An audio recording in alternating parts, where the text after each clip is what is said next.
Shalom, shalom. First and foremost, start all your praise, honor, and glory to Yahweh, Ba'ashem, Yahweh Shai, Ba'ashem, Krakadash.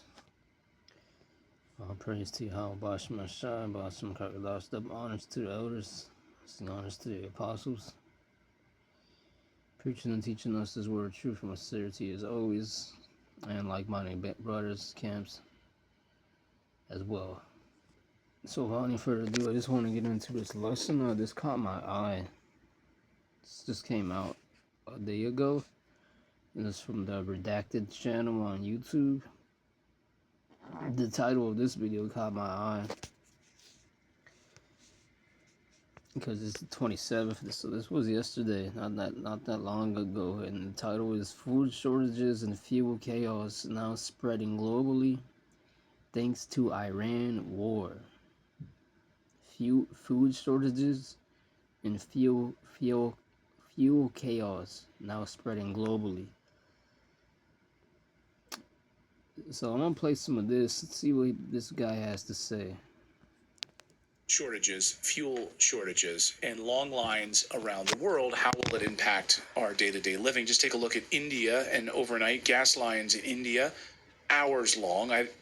God knows if there's even any petrol available for these people to buy it in the first place. We're already seeing food shortages, store shelves, people maybe panic buying. Maybe it's legitimate that more food is not showing up on those shelves. Take a look at the UK. Gas lines here in the UK with only, according to reports this afternoon, only about 2 days left of petrol available in the UK. Where will they get more? How will they get it? And you have Australia, and Australia is really being hurt hard right now. Of course, we talked about the fuel shortages there, but one farmer has gone a bit viral in Australia for talking about how devastating, and how he's trying to really paint a picture. This clip is 8 minutes. I'm just going to show you a few seconds of it. You can seek it out on your own, but just want to set the tone of what he's sort of complaining about the politicians in the capital about how bad things are about to get. Just listen a few seconds of this. Well, g'day. Here we go again. Sorry about the usual intro. Standing here in front of the centre pivot. You see the diesel tank, everything behind me. The crop you see behind me is a maize crop. This is mainly targeted at our clowns in Canberra, Macquarie Street, and particularly Labor and the coalition, particularly, obviously Matt Canavan, his attack on us and things like that. Yes, here in the One Nation, hadn't got the One Nation stubby hole. Yeah, so there he goes. Then he goes on to really explain and lay out just how difficult it is for farmers in Australia right now, but of course around the world. So we wanted to talk about that today. AJ Richards is the founder of From the Farm. He has been working to prevent famine in America for the last 6 years, and I think we really started to see some pieces of that when the whole fake COVID pandemic unfolded. And you got to see sort of the trial run of what a possible famine actually might look like. AJ, welcome to the show. Great to see you. Yeah, thanks for having me. Appreciate it. So I'm sure you've been watching this very, very closely, not just over the past 3 weeks as this war has unfolded, but for years. What started to concern you maybe before this war broke out, that our system, I think that's what the thing I want to hit on too, is that our system was already incredibly fragile, right? Before this, you add in an Iranian war on top of it. Can you talk about specifically, I guess, in the United States, what you were seeing ahead of time? Yeah, so in my family are 6th-generation ranchers from southern Utah, northern Arizona, and we were selling beef direct to consumer in 2019.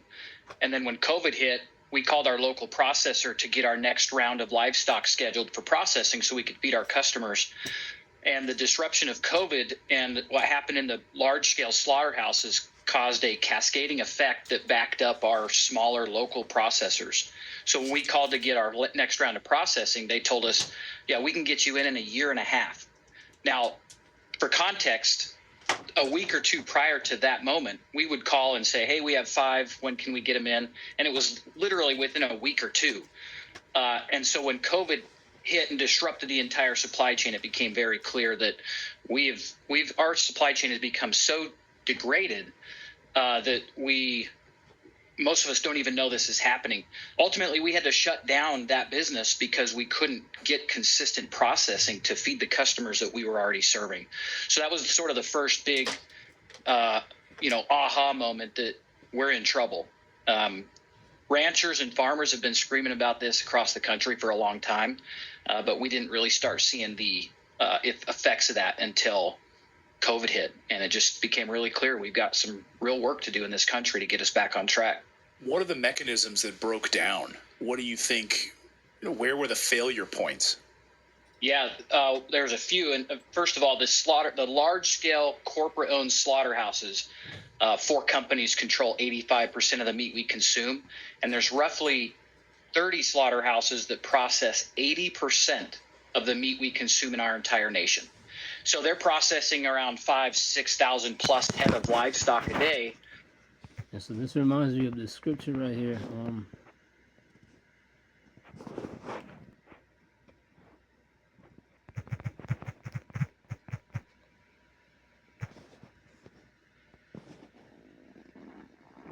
2 Corinthians 13:31.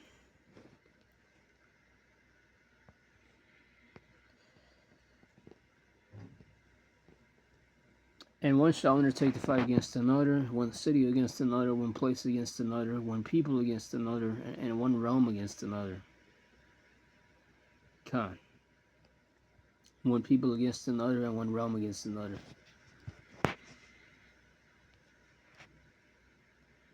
They're gonna fight each other. People are gonna fight each other because of the lack of things they're gonna be having. 2 Corinthians 15 and 19. A man shall have no pity upon his neighbor, but shall destroy their houses with the sword and spoil their goods because of the lack of bread and for great tribulation.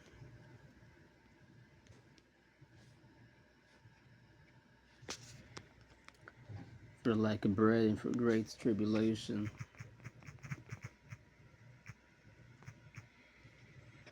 And this reminds me of 2 Corinthians 6:22. And suddenly shall the sown places appear unsown, the full storehouses shall suddenly be found empty.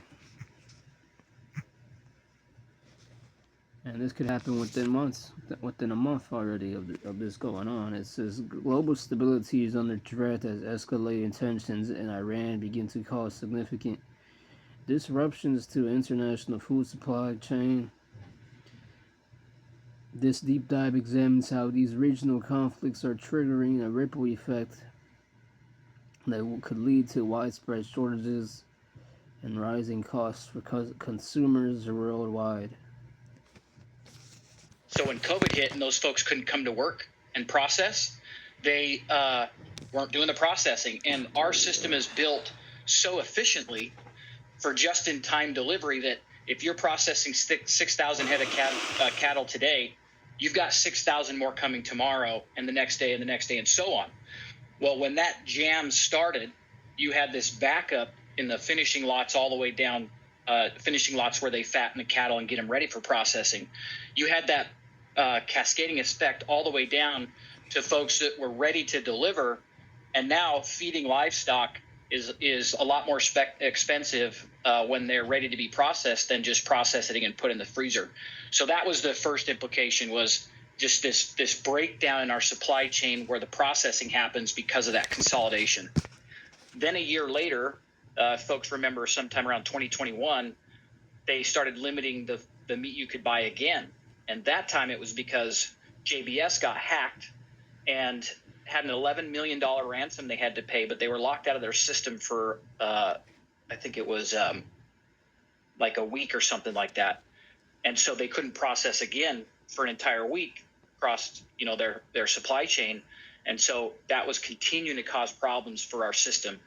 Even today, there's parts of our country where the small processors are backed up 6-9 months. Even today, 6 years post-COVID. That's insane. Well, don't you hate when people say, "I told you so"? Yeah, that's me, actually, because I did tell you. Sorry, but I told you that gold and silver were going to reap the benefits of excessive money printing, the Fed just printing money like crazy, overvalued markets, global unrest. It's here. It's happened. Gold and silver have both soared to all-time highs. So I hope you called our friends at Lear Capital and you bought some. If you didn't, trust me, it's not too late. Experts are predicting shipped directly to you with a qualified bit more. At least on a scale that matters, right? So everything we do depends on trucking. It's been pretty well known for many folks that pay attention to this, that in any given town or city, your grocery stores have 3 days of food. That's without panic buying. And so if the trucks aren't coming in because they can't get fuel, or even if they can get fuel for, prioritizing those systems, the cost for that is going to increase the cost of the goods they're hauling. And then that goes all the way downstream to manufacturing new tractors or any other aspect that's necessary. All of those parts and pieces and things that we're moving around using fuel, they're going to cost more because it costs more to get it there. I hate to be, I am a conspiracy theorist, but that just means I'm a 6-month spoiler alert kind of guy. Yeah.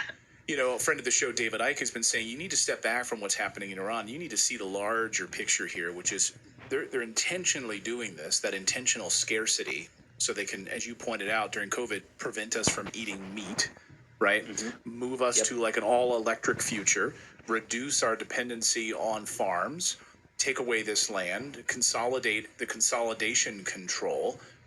Is he wrong or is he right? Yeah, he's got a lot of really valid points there. We did see all of that happening and still perpetuating today through different organizations. Like in the West, one of the big things we're dealing with is the loss of grazing land for our cow-calf ranchers. That means those particular ranchers have mama cows that have the babies, and that feeds into the downstream. So, that's really the point there. This is just a short lesson.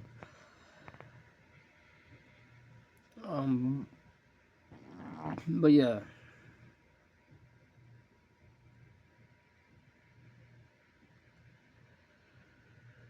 And once again, just a broken record once again. Us brothers constantly, man, we're constantly making videos on this, blowing the trumpet. This is like watching the news, the signs, famine incoming, shortages incoming, type shit, man. We're just saying that. Second Edges 9, he answered me then and said, "Raiders out of town diligently in itself, and when thou seest part of the signs pass, which I have told before." So this is the black horse sign. This is a sign of the black horse. It's here on redacted. He's talking about shortages due to this ongoing war, Iran-U.S. war. Iran-U.S. war. Global stability under threat because of escalating tensions in Iran.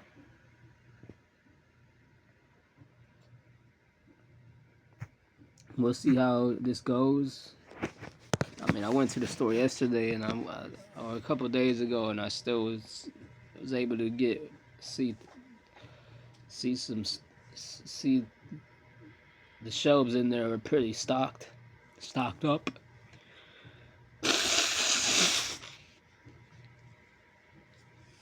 But we'll see. If one day I go in there and there's nothing in there, then hey, man, Kahalayim Yahweh Shah, man. I'm praise Yahweh Shah. I'ma know that there is a power and that he's acting out on this stuff. Until then, nothing big is happening. Nothing major, nothing major has happened yet.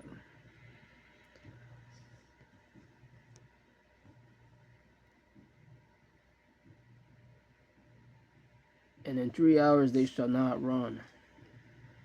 24 here at second Edge 6:24. At the time shall friends fight one against another like enemies, and the earth shall stand in fear of those that dwell therein. The springs of the fountains shall stand still, and in 3 hours they shall not run. Come.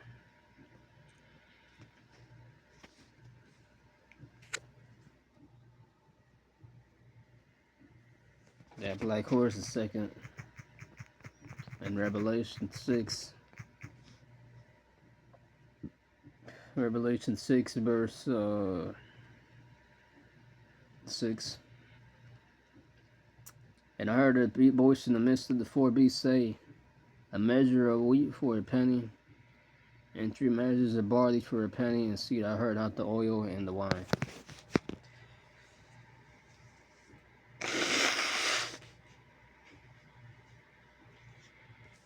Yeah, Conan, the other day I saw, I had a premonition that, slash vision that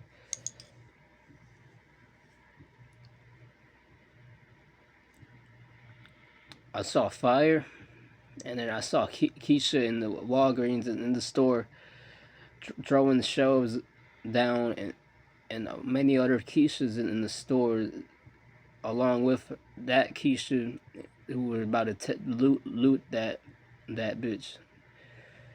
So that was from the Lord. That could be a sign that could be coming soon. Either way, us the prophets, we know it's gonna happen eventually. If you got the spirit in you, you know something's coming. You know it's just coming. Lord said He's gonna bring. He's sending plagues upon the earth.